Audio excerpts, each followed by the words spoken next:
I'm Joe Graydon. And I'm Terry Graydon. Welcome to this podcast of the People's Pharmacy. You can find previous podcasts and more information on a range of health topics at peoplespharmacy.com. When you nuke your lunch in the microwave, do you leave it in the plastic container? Are there health consequences? This is the People's Pharmacy with Terry and Joe Graydon.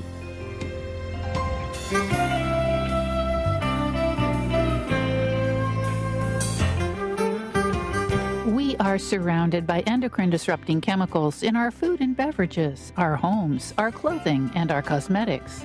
They have the power to change basic human biology. Why are children especially vulnerable to hormone disruption? How can we protect them? Sperm counts have dropped dramatically over the last few decades. Could exposure to man-made toxins be contributing to this frightening decline? Coming up on the People's Pharmacy, the urgent threat of hormone-disrupting chemicals to our health and future. First, the news. In the People's Pharmacy Health Headlines, a new study suggests that you can lower your risk for type 2 diabetes with resistance training. Over 4,600 adults between the ages of 20 and 100 were recruited from the Cooper Clinic in Dallas, Texas. None of them had type 2 diabetes at the beginning of the study. Researchers had them perform leg presses and bench presses on resistant weight machines to measure muscular strength. During the 8-year follow-up period, approximately 5% of the volunteers were diagnosed with type 2 diabetes. Those with lower muscle strength were more likely to develop this metabolic condition. People with middle-level muscular strength were 32% less likely to be diagnosed with type 2 diabetes. Moderate resistance training may be an important addition to a regular exercise program. When the cholesterol-lowering drug Crestor was associated with type 2 diabetes in the Jupiter trial, many cardiologists were skeptical. It seemed counterintuitive that a drug to reduce the risk for heart disease would raise the risk for diabetes. This association did not show up in the early clinical trials for statins. It has consistently appeared in more recent studies, however. New research on more than 8,500 adults confirms the connection. The participants were healthy, without diabetes or heart disease when the study started. In the subsequent 15 years, about 12% of them started taking statins to control their cholesterol. In addition, 716 of them were diagnosed with type 2 diabetes. Statistical analysis reveals that those taking statins were 38% more likely to earn a diabetes diagnosis. The risk was especially pronounced among heavier individuals and in those with poor glucose tolerance. The researchers conclude individuals using statins may be at a higher risk for hyperglycemia, insulin resistance, and eventually type 2 diabetes. Athletes who want to improve their performance in endurance events should consider a Mediterranean-style diet. A small study compared the performance of 11 runners after eating a Western diet for 4 days and after 4 days of Mediterranean diet. They waited more than a week between the two dietary periods. At the close of each dietary intervention, they ran 5 kilometers as fast as they could. They also completed a vertical jump test, a Wingate cycle test, and a test of hand grip strength. These athletes ran an average of 6% faster after 4 days of Mediterranean-style diet rich in vegetables and fruits and low on sweets and meat. Their heart rates were not significantly different, however. There were no differences on the other tests completed. Further tests will show if a longer period of eating Mediterranean style could improve athletic performance even more. People with heart disease, diabetes, and other chronic conditions are more prone to depression. If they do become depressed, their conditions may worsen. Now, Canadian scientists report that people can improve their mood and alleviate symptoms of depression with aerobic exercise 2 or 3 times a week. They drew this conclusion from analysis of 24 studies with more than 4,000 chronically ill participants. The exercise programs varied a great deal among these studies, so the researchers could not conclude that one type was better than another. What emerged from the data is that moving your body on a regular basis can also help your mental health. Children exposed to air pollution, including indoor air pollution, are more likely to develop asthma. More than 8% of American youngsters suffer from asthma, which appears to involve an overreactive immune system. Inner-city kids suffer disproportionately. Now, research from Johns Hopkins School of Medicine found that Baltimore children with low blood levels of vitamin D were more likely to have asthma. Youngsters with higher blood levels of this vitamin appeared more resistant to the effects of indoor air pollutants, such as smoke from cooking, candles, or cigarettes. The effect was most pronounced among the heaviest children. The investigators conclude that children's vitamin D status should be optimized.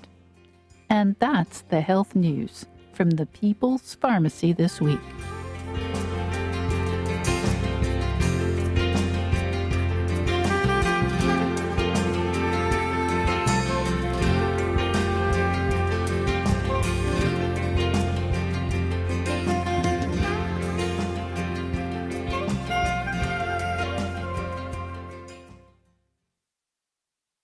Welcome to the People's Pharmacy. I'm Joe Graydon. I'm Terry Graydon.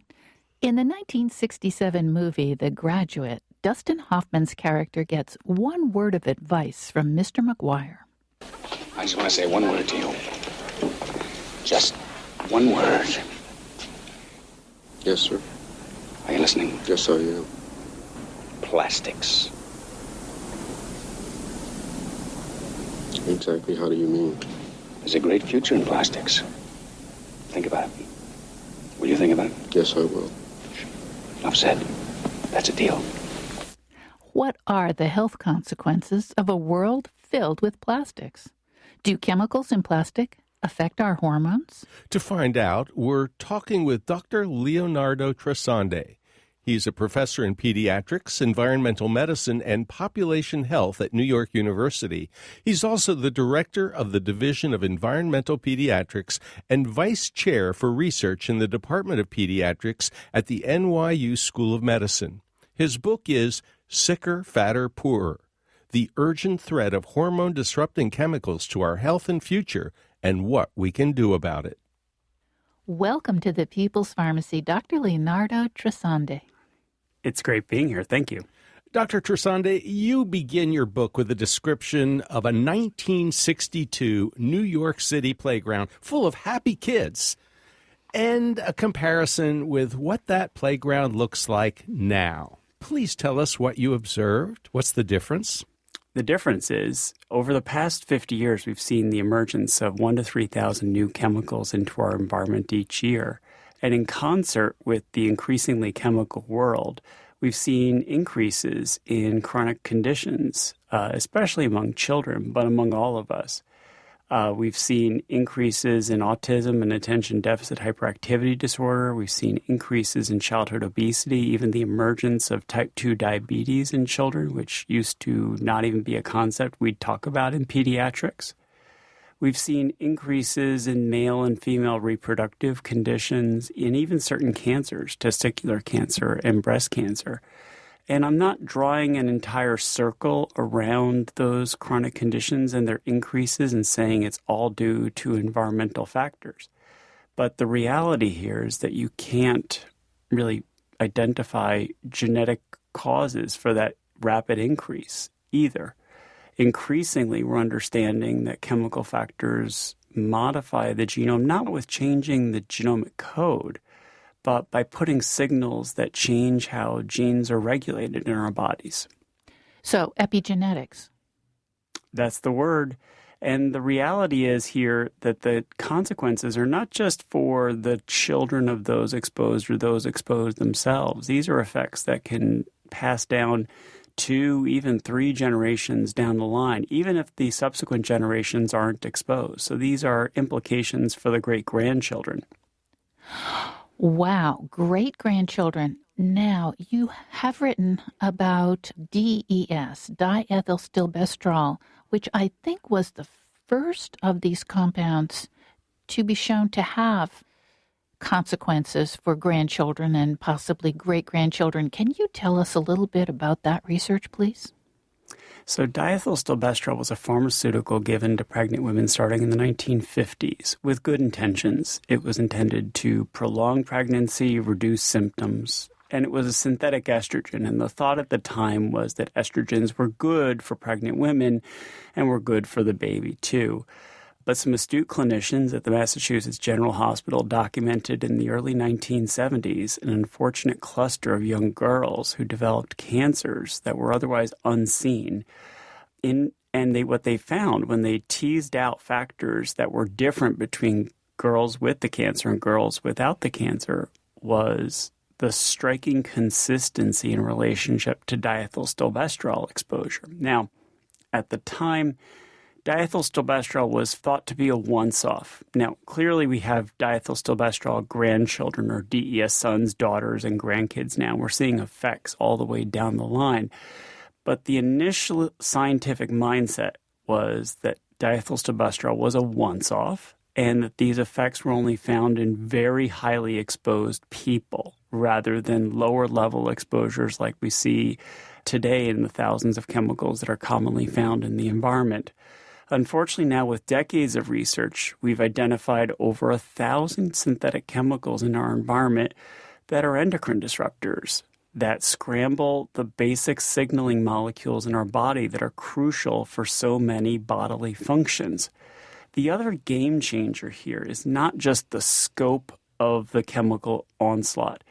It's the reality that these effects are occurring at extremely low levels of exposure like those we detect in the bodies of Americans each and every day. The reality here is that science is identifying consistently these exponential effects that occur at the lowest ranges of exposure, such that little things do matter. We found it for pesticides, we found it for flame retardants, for the bisphenol A and other related bisphenols. And the science continues to tell us that the dose doesn't necessarily make the poison. That phrase may sound familiar to some folks. There's a Swiss scientist by the name of Paracelsus who back in the 1500s came up with that phrase, and it stood the test of time. It's similar to the notion of everything in moderation. But the reality now is that we know that low doses of exposure to a host of chemicals can disrupt the hormones in our bodies and contribute to disease. Dr. Tresandi, the books that came out in the 60s, like Silent Spring by Rachel Carson and Our Stolen Future by Theo Colburn, it generated a lot of publicity, a lot of concern, outrage even. And I think people began to worry about exposures. It seems like these days, with all of the chemicals, especially the endocrine disruptors, we've kind of let down our guard. Where's the sense of outrage today? Well, the difference here between those two books, which are landmarks, and I constantly say to myself that I'm standing on the shoulders of giants, if you will, in Theo and Rachel. The reality here is that those books documented chiefly effects in animals and wildlife, and they were just barely scratching the surface of the implications directly observed in humans. What we've now found over the past 2 decades are consistent studies in pregnant women and children identifying low-level effects of these synthetic chemicals with permanent and lifelong consequences, especially on the developing brain. In addition, the science has rapidly accelerated documenting the effects of chemicals on our body mass, contributing to obesity. There's a whole new phrase now called obesogens, coined in part by Bruce Blumberg at the University of California, Irvine.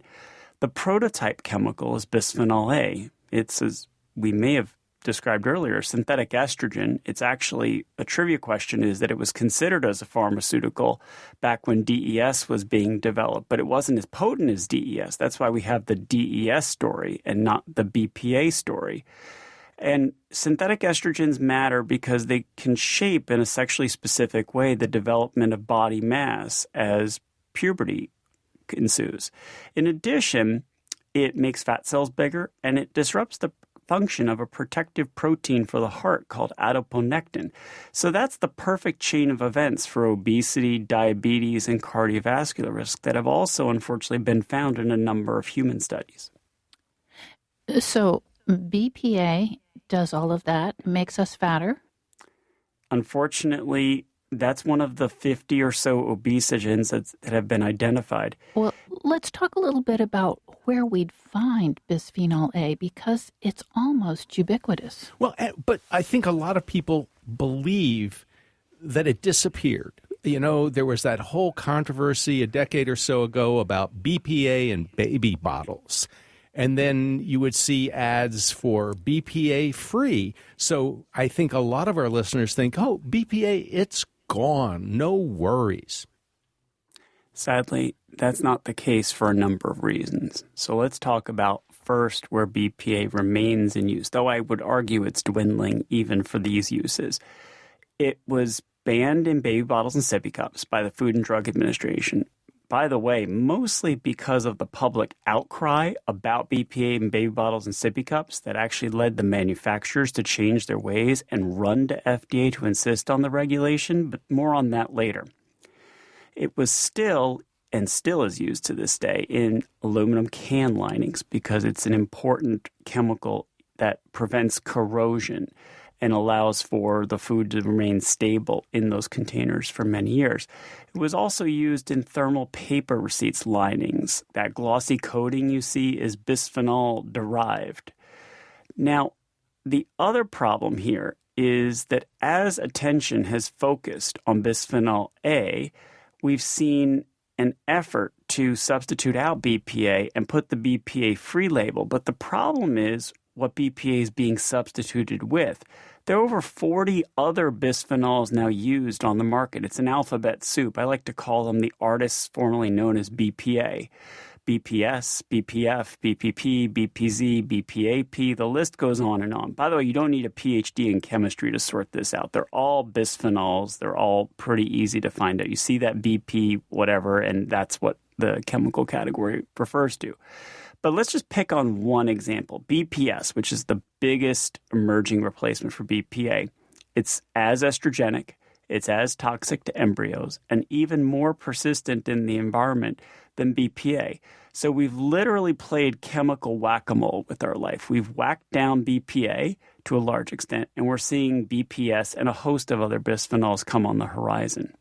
You're listening to Dr. Leo Trisande, a professor in pediatrics, environmental medicine, and population health at New York University.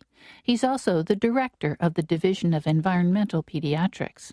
Dr. Trisande is the author of Sicker, Fatter, Poorer, the Urgent Threat of Hormone-Disrupting Chemicals to Our Health and Future, and What We Can Do About It.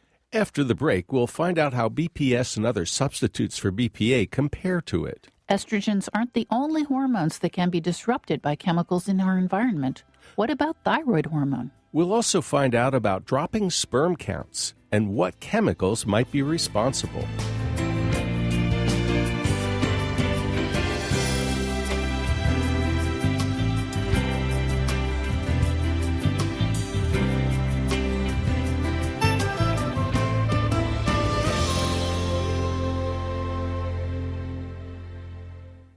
You're listening to The People's Pharmacy with Joe and Terry Graydon. This People's Pharmacy podcast is brought to you in part by Verizana.com. Verizana Lab offers home health tests that allow you to monitor your hormones and health conditions. You can take control of the quantitative assessment of your health and learn about male and female hormone balance, the stress hormone cortisol, leaky gut, gluten intolerance, or your gut microbiome. Take a more active role in tracking your health and take 20% off your first order of a mail-in testing opportunity with the discount code PEOPLE. That's PEOPLE, all uppercase. To learn more, go to Verizana.com. That's VERISANA.com.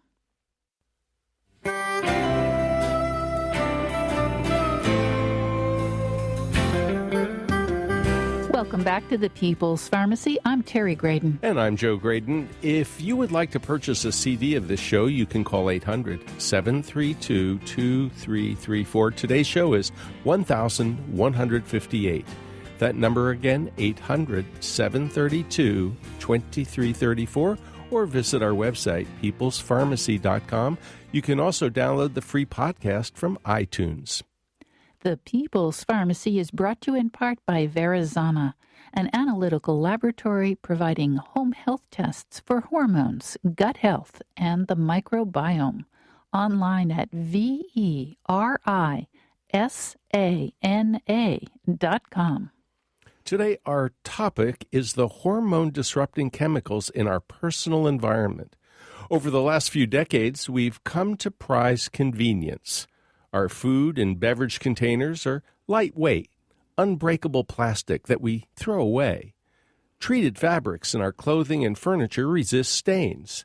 Is there a price to be paid for our ubiquitous use of hormone-disrupting chemicals? We're talking with Dr. Leonardo Trasande. He's a leader in children's environmental health and a professor in pediatrics, environmental medicine, and population health at New York University. He's also the director of the Division of Environmental Pediatrics and vice chair for research in the Department of Pediatrics at NYU School of Medicine. Dr. Trasande is the author of Sicker, Fatter, Poorer, The Urgent Threat of Hormone-Disrupting Chemicals to Our Health and Future, and What We Can Do About It. Dr. Trasande, I guess what you are describing, the whack-a-mole idea, I don't think it's caught up with the public consciousness, this sense of, oh, BPA's gone, now we can relax. May not be true. So baby bottles, plastic baby bottles that have, for example, BPS in them, might be just as much a problem as the old BPA bottles. Sadly, that's a reality here. And that's why my messaging to my patients, to the general public, to government officials, is that we have to focus on categories of chemicals rather than individual chemicals. The same is true. You've probably heard about PFOA, or the Teflon-like chemicals that have been in the news because of water contamination in West Virginia, even in Flint, Michigan. And even in North Carolina, I believe. I think Gen X is one of that type.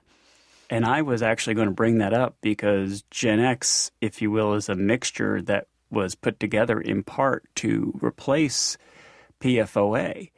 And the reality here is that we've simply switched tactics with the family of perfluoroalkyl compounds so that we're seeing smaller molecules, but they have the same chemical characteristics. And unfortunately, the only difference is maybe they run in and out of the body faster, but they may have the same consequences, be it for thyroid hormone as well as other disease endpoints. So that's another example, unfortunately, of chemical whack-a-mole. You mentioned thyroid, and I think a lot of people, when they hear endocrine disruptors, they think, oh, estrogen. So, yeah, there are a lot of chemicals out there that mimic the effects of estrogen, like DES or BPA. But we've been hearing a lot about an epidemic of hyperthyroidism among cats. Talk to any veterinarian and they'll tell you, oh, yeah, I see a cat with hyperthyroidism almost every week. Well, what's causing it?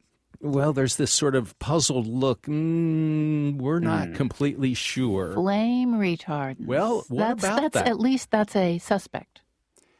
Well, more and more, we identify chemicals that mess with thyroid signaling in a variety of ways. The poster children for thyroid disruptors are the brominated flame retardants, which appear to inhibit thyroid function, at least in humans, and organophosphate pesticides.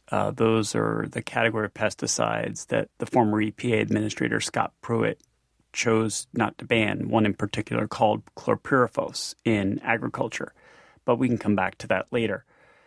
In general, we know more and more about a broader suite of chemicals that mess with the thyroid. And that hits on a point that you made, which is so important, that we've thought for a long time of the endocrine system from environmental regulation and the way we think about that as a two-hormone signaling system, male sex hormone and female sex hormone. Thyroid wasn't even on the radar till a few years ago, quite frankly. It was on the minds of scientists, mind you, but it wasn't on the minds of regulators in the way it should have been. It's more complicated even than that. Now we're realizing that our lipid and carbohydrate metabolism looks at a whole suite of of receptors called PPARs, peroxisome proliferator activated receptors. That's a mouthful. Enough of that. But the point about those receptors is they're not even on the radar of regulators. So if you look at the way chemicals are identified as obesogens by the U.S. Environmental Protection Agency, studies have identified really serious flaws. So we have a basic problem with how we even screen chemicals and think about endocrine disruption in the first place. It's not to throw the Environmental Protection Agency and the scientists who work there under the proverbial bus, but we've really got to have a more transparent and frank dialogue about the basic biology here. Dr. Tersande, you've mentioned obesogens. You've suggested that the bisphenols may be obesogens, making us fatter. What is the evidence? How would we know that these chemicals are contributing to the tremendous problem that we have in this country and actually around the world with obesity? Well, the studies that have mostly been done these days are of pregnant women and children, following children over time. And while not all the studies have shown the same signal to noise, they have shown some troubling findings. They've all shown some increase in obesity. The question is, when is the exposure the most important and what it might be doing? So I'm not saying the science is open and shut here. And the Food and Drug Administration hasn't done a great job of communicating on the science either. They had a study recently called Clarity that they put out its data from. And what they decided to say based upon a subset of the data was that BPA is still safe in aluminum cans. Well, when you look at the data more carefully, you see low-level exposures showing effects, even in their own data. And those are levels that we see in humans right now. So the reality here is there's always shades of gray, but we have to ask ourselves fundamentally how much we're willing to gamble with our health. If we wait for decades of science and perfect certainty, the horse will long be out of the barn at that point. Well, what you're suggesting is what we've heard from the chemical industry. One of their representatives many years ago basically said, the levels of BPA are so low, you have nothing to worry about. And yet what you're suggesting is that even relatively low levels may have biological effects, not just in animals, but in humans. Sadly, I've heard that argument many times now over the past couple of decades, and the science keeps eroding that argument and getting stronger. And there has to be a point of reckoning at some level. We're not trying to go back to the 1500s or 1800s to the way we lived here, but there has to be a discussion, a transparent discussion about what the real trade-offs here. And there are real economic consequences, negative consequences of these exposures and benefits to doing the right thing and substituting with safer alternatives. All too often we hear it's too expensive, you're undermining economic growth. But the reality is some of the work that I've done has shown huge potential economic benefits of proactive prevention.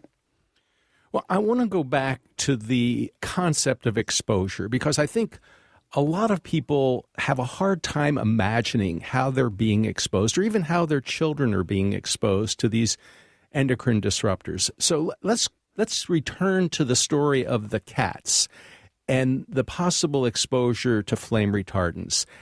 We've heard from people associated with the National Institute for Environmental Health Sciences that these chemicals were put inside, for example, foam cushions. So virtually every couch and chair for many decades contained these chemicals, and that they would break down and end up in the dust. And the cats somehow would get the dust on their coats, and then they would groom themselves. And that might be one possible explanation for the epidemic of hyperthyroidism. Do you have any more insights on exposure, whether it be, the cans that contain our soft drinks, our juice, and our beer, and maybe the sofas and chairs and even the furniture that we have, in various other places of our homes that might be contributing to this potential problem? The more we study this, the more we find routes of exposure. So humans inhale dust as well. And when they touch the ground or they come in contact with surfaces with contaminated dust, the reality is we have some subtle hand-to-mouth behaviors. We don't groom quite like pets. In addition, simply recirculating the air to get rid of some of these persistent organic chemical dust is a great way to get rid of the chemicals of greatest concern. But we do have the kinds of behaviors whereby these chemicals transfer into the saliva and ultimately into our intestinal tract and our bloodstream. For a long time, we've had a big debate about bisphenols because the presumption has been the only way you get exposure is by eating the food and having it enter your bloodstream through your stomach. The reality is that the saliva also provides an important pathway of exposure that may explain some of the fundamental scientific differences between the Food and Drug Administration and the academic community that has long pointed out the surprisingly high levels of exposure detected in urine samples. And that's because what happens when it gets into your saliva is it doesn't go through the protective clearing mechanism of the human liver. The liver is a great detoxifying organ. It puts sugars on chemicals and facilitates their rapid excretion. It also oxidizes things. It turns things both into more potent and less potent. So it goes both ways. But for chemicals like BPA, it does in generally a detoxifying job. And that has complicated the interpretation in the scientific community for a long time and has led to a great divide that I think has contributed to some of the difficulty in moving forward on regulation, quite frankly. Well, I'm wondering, as a pediatrician, I'm sure you deal with parents who are using pacifiers on their babies. They're plastic, right? I mean, and they're coming into contact with saliva for maybe hours at a time. Is there any potential problem there? Sadly, there are studies that have shown a host of bisphenols and phthalates in those materials. I don't have a lot of comforting guidance in that regard. To me, it's a concern. Sadly, there are not as many studies as you would hope directly looking at the consequences for an infant's exposure. In general, it's tough to study infants because you have to get urine from diapers and various things. But leaving aside the mechanics of doing such a study, it's a concern to me, a substantial concern. And as a parent myself, it has gotten into my ways of rearing our kids. It has reverberated back to how I guide families about protecting themselves. Dr. Tersande, in your book, Sicker, Fatter, Poorer, you really focus on just 4 categories of potential endocrine disruptors. We've already talked about BPA and the bisphenols. We've talked a little bit about flame retardants. You also talk about phthalates and pesticides. Can you tell us how we are exposed to these chemicals and what sort of hormones do they mess with?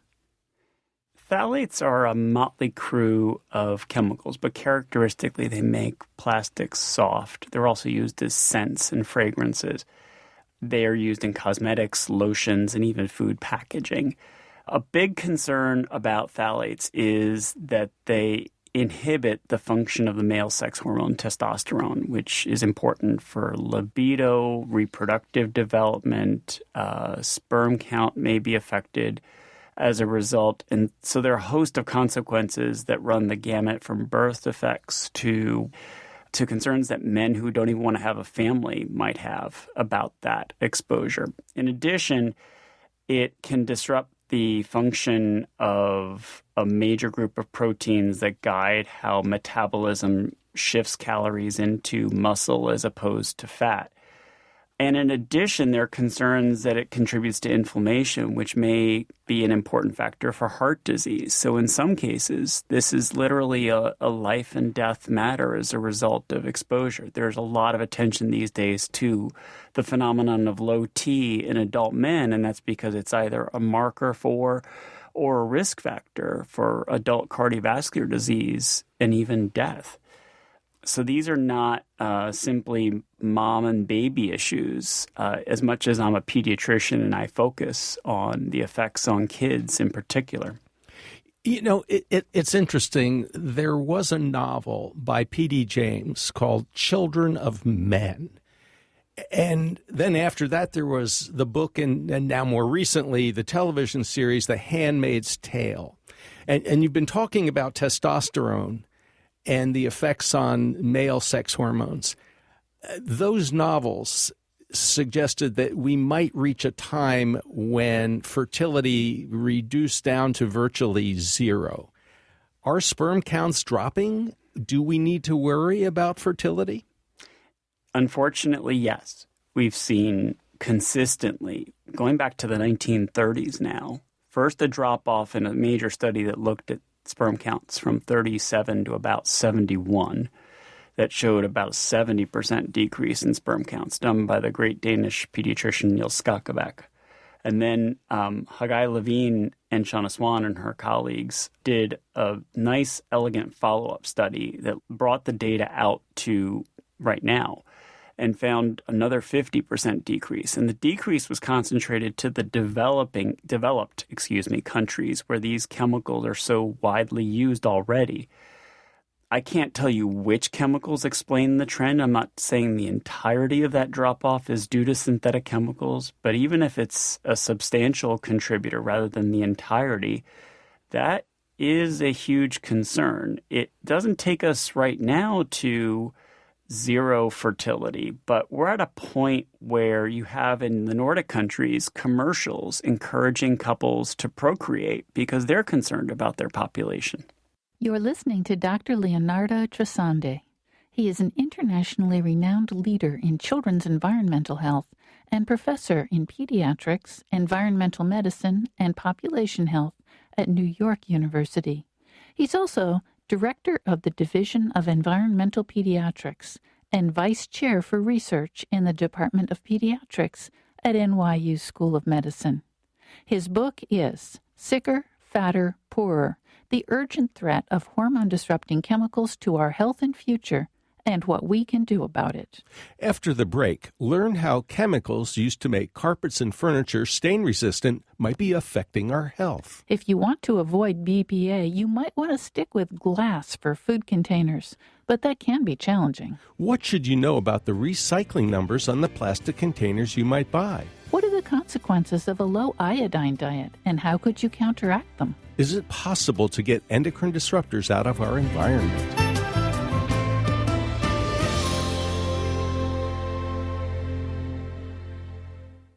You're listening to The People's Pharmacy with Joe and Terry Graydon. If you're enjoying this People's Pharmacy podcast, why not head over to our website where you'll find a wealth of information on medications, conditions, home remedies, and ways to keep yourself healthy. You'll find it all at peoplespharmacy.com.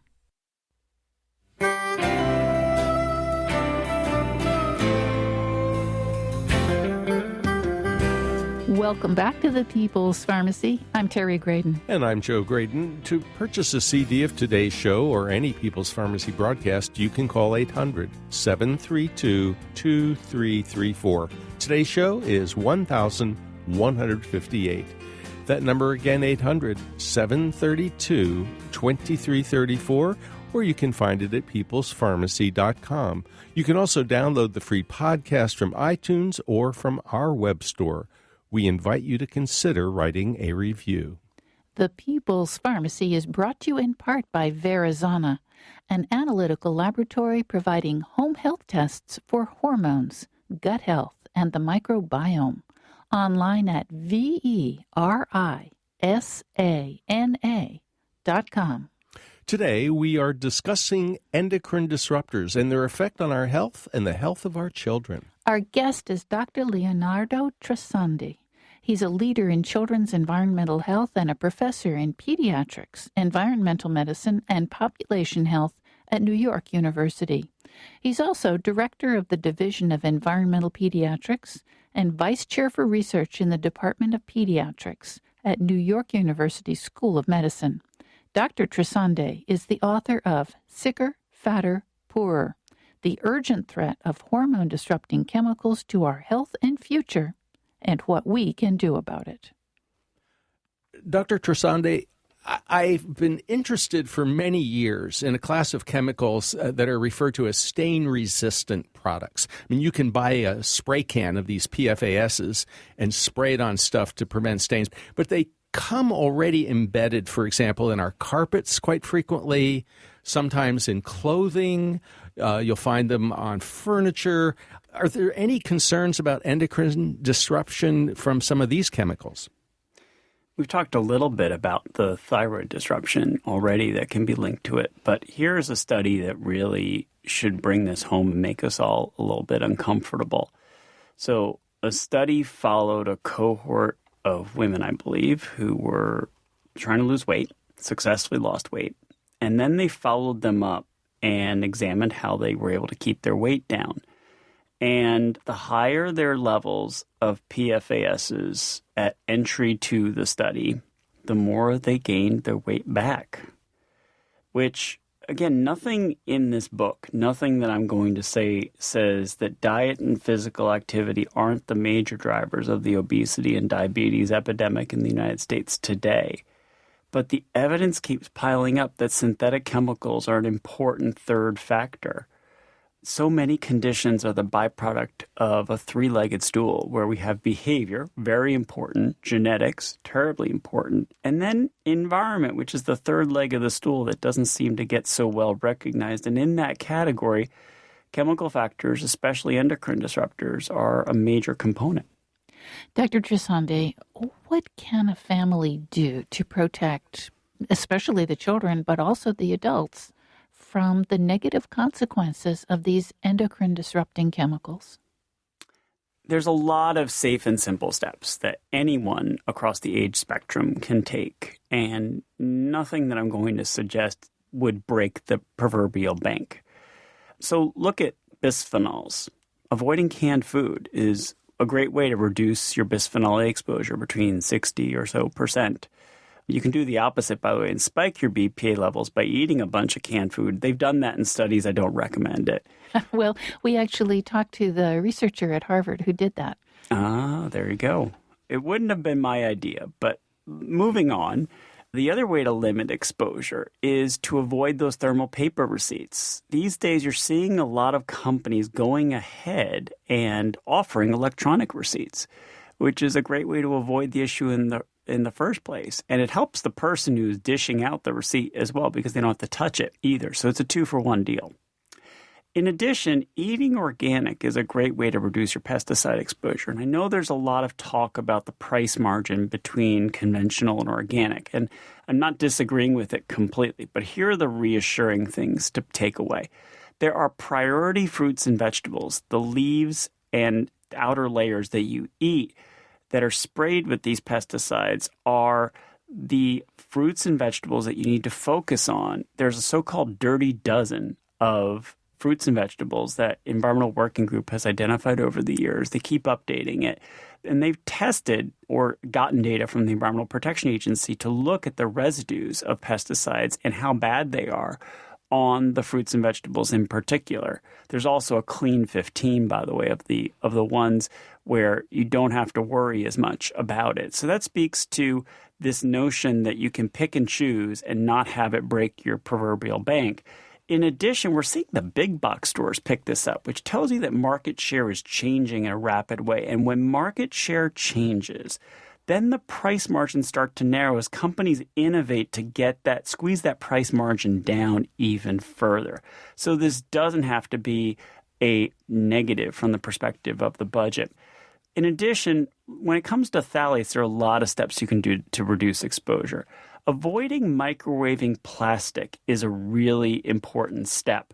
I know there are a lot of microwave safe labels, but that's for gross warping or changes in the structure that you can see with your eyes. But at a microscopic level, there's leaching and breakdown of these chemicals into the food that ultimately gets into the human body. So basically, you're suggesting don't ever put plastic in the microwave. Yes. In addition, don't put it in the machine dishwasher. Okay. Because the harsh chemicals and high temperatures tend to do the same thing that you're doing in the microwave, and maybe even for longer periods of time. And so I hand wash my plastic containers, or in our household's case, we have a lot of glass.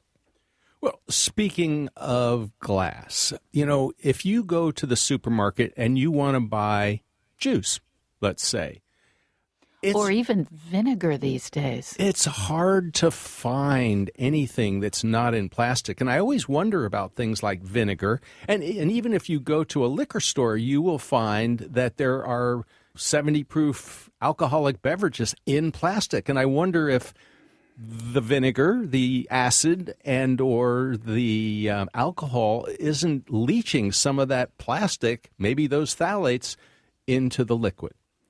So this is where the recycling number can help. The numbers 3, 6, and 7 are the ones to watch out for. 3 is for phthalates. We've talked extensively about phthalates already. 6 are styrene, which is a known carcinogen.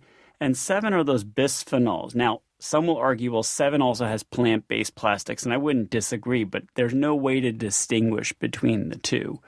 And so the reality is you have to assume that 7 means bisphenols as well. So you want to inspect the container before you buy whatever it is you're buying in a plastic container. Exactly. And as the awareness has gone up, you've seen some pretty rapid changes in how the companies manufacture these materials. And that brings up a bigger point here. As consumer awareness increases and a few people speak up, you see massive change. So back to those nonstick chemicals. They're also in food packaging, by the way. So a couple of supermarket chains got outed for having detectable levels of these perfluoroalkyl compounds in their buffet-style food packaging. And I won't name those companies, but literally once they got identified, they went to the providers and insisted that they get rid of the perfluoroalkyl compounds from their packaging going forward. And all of a sudden you saw, even on Twitter, pictures of these food packages, the older ones, getting pushed aside and getting sent back. So that's the kind of change we all can believe in fundamentally, and that produces benefits for us all. And that's what I'm talking about when I talk about the power of the consumer. As attention to these issues increases, just like we saw with BPA-free, you have the kind of virtuous circle that drives innovation towards green chemistry and towards safer alternatives in these materials to begin with. So you're suggesting that we as consumers actually have significant power to drive changes in what we are provided, in the chemicals that we're being exposed to. Can you tell us a bit more about the economic consequences? So we did a series of studies back in 2014 and 15 to look at the economic consequences of endocrine disrupting chemicals, first in Europe and then in the United States. And what we found here is that policies predict exposure, exposure produces disease, and disease costs us all as a society. In Europe, the costs were big, 163 billion euros. That translates to about $209 billion. That's 1.2% of the gross domestic product. Nothing to blush at. Those are big dollars, mind you. But in the United States, the costs were $340 billion. That's billion with a B. And that's an annual cost insofar as exposures continue at current levels. That's 2.3% of GDP. And a big driver of the differences for the worse, unfortunately, in Americans was the brominated flame retardants, which cost America $282 billion as a result of kids not being as smart and able to produce for society. The phrase I use, if a child comes back with 1 IQ point, the mom or the dad or the teacher may not notice. But if 100,000 children come back with 1 IQ point less, the entire economy notices. And when you multiply the 2% in loss of economic productivity over a lifetime by the $1 million that a person makes over a lifetime on average, that's $20,000. And then you think about 4 million kids born each year, the zeros start to really get long on that right side of the number, making for big dollar amounts. So what these numbers do is really put a counterweight to the usual argument that the costs of doing the right thing for companies are so big that you can't even consider doing the right thing for public health. To make one more point about BPA, because we've talked so much about it. So we did a study simply looking at that one chemical and looking only at 2 health outcomes where there might be benefits, childhood obesity and adult heart disease. And we looked at the costs of one potential substitute in cans, oleoresin, 2.2 cents on the can. That would cost $2.2 billion a year to replace, in theory. We looked at the potential benefits, and they were just for those 2 outcomes. Mind you, BPA has now been associated with effects on the ovary, effects on a host of disease outcomes. We found benefits in $1.7 billion, so nearly an equal trade-off. And in some scenarios where there were some uncertainties we accounted for, we actually found a 6-fold benefit to society just by if FDA did the right thing and replaced BPA in aluminum cans. So, Dr. Trisandi, you have suggested that there are a lot of things that we can do, make wise purchases, for example, with our foods, some organic perhaps. But what about furniture? What about things like carpets, the stain-resistant products, the flame retardants? People don't really think a lot about their carpets or their furniture, and yet these are things that we come into contact with every day. How can we avoid them? So first, with new furniture, the good news is that California, who actually originated the use of flame retardants in furniture by requiring a tight flammability standard back in the tobacco era where there were a lot of fires. They now have changed the law and required that manufacturers document whether or not there are flame retardants used in the upholstery of furniture. So when you go to a store, you can look at the bottom of the furniture, and on the label it either says this furniture has had flame retardants added, or this furniture has not added flame retardants to it, which is great progress. It makes it loud and clear. People don't need a PhD in chemistry to figure that out. Now, that leaves a lot of furniture in people's homes right now that may be giving people a bit of a freak out. But the reality is that you don't simply have to throw out your entire stock of furniture. Remember, the chemical is in the upholstery, not in the actual lining, first of all. And if there's actually tears or nicks in that upholstery, you can cover it up in a variety of ways. In addition, speaking about the other uses of these chemicals in the home, natural fabrics like wool are a great way to fill the need, for example, to have nice carpeting or warm materials each day. So those natural fibers are a great way to reduce the use of these synthetic fibers that come, unfortunately, laden with these persistent organic pollutants. One last thing, by the way, and it's a diet thing. 2 billion people in the world have insufficient iodine in their diet. And because so many of these chemicals mess with thyroid function, and thyroid hormone actually is based heavily in iodine, it's important to supplement your diet in iodine. Otherwise, the synthetic chemicals potentiate their effects in the context of a low iodine diet. How do you supplement your diet with iodine? Strawberries, seaweed, there are a host of fruits and vegetables that are iodine rich. And the reality is we supplement salt these days with iodine, so that's an important way as well. Dr. Trisandi, I suspect that a lot of our listeners are throwing their hands up in despair going, oh, this is such a challenge. How can we possibly make any progress? And yet, if you think back, we got rid of lead from our gasoline, reduced our exposure to asbestos and mercury and arsenic. Is it possible to go back to that playground that you describe in the beginning of your book, 1962, and reduce our exposure to some of these chemicals, either from a regulatory perspective or from a personal perspective, and maybe improve the health of American adults and children? Absolutely. People walk up to me and say, how are you not depressed working in this field? And I tell them I'm an optimist. And I've had policy training as part of my career, and people wonder, well, why aren't you insisting on regulation? And I say, you don't necessarily need regulation by itself. Regulation has a role. Don't worry. I'm not throwing the Environmental Protection Agency away or eliminating it altogether. What I'm suggesting here is the power of the consumer and the power we have to drive change in other environments. Think about it. We spend our sleeping hours perhaps on weekdays and maybe a little bit more on the weekends in our homes. But then there are our employers, there are schools, there are subways, there are buses, there are all these other environments in which we are exposed to these chemicals each day. And we describe in the book examples where school boards have changed how cleaning products are designed. We already talked about major supermarket chains getting PFASs out of their buffet-style containers. And that happened just as the book was going to press, mind you. I didn't have to make that up. That just happened. We've already talked about BPA in baby bottles and sippy cups and the shift even to BPA-free. It's not perfect, but it speaks to the kind of virtuous circle that I'm talking about here, that we have more power as individuals than we might feel, not to mention the power of our pocketbooks and wallets.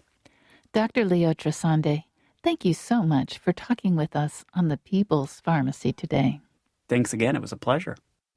You've been listening to Dr. Leonardo Tresande. He's an internationally renowned leader in children's environmental health. He's professor in pediatrics, environmental medicine, and population health at New York University. He's also the director of the Division of Environmental Pediatrics and vice chair for research in the Department of Pediatrics at NYU School of Medicine.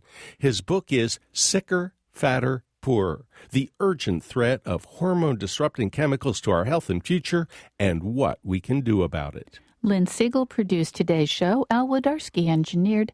Dave Graydon edits our interviews. The People's Pharmacy is produced at the studios of North Carolina Public Radio, WUNC. The People's Pharmacy theme music is by B.J. Liederman. To buy a CD of today's show or any other People's Pharmacy broadcast, you can call 800-732-2334. Today's show is 1158. That number again, 800-732-2334, online at peoplespharmacy.com. When you visit our site, you can share your thoughts about today's show. What are you doing to limit your exposure to endocrine disruptors? What about your children and grandchildren? At peoplespharmacy.com, you can sign up for our free online newsletter or subscribe to the free podcast of the show. You'll never miss another episode again, and you can share it with a friend. When you sign up for the newsletter, you'll get our free e-guide to favorite home remedies. In Durham, North Carolina, I'm Joe Graydon. And I'm Terry Graydon. Thank you for listening. Please join us again next week.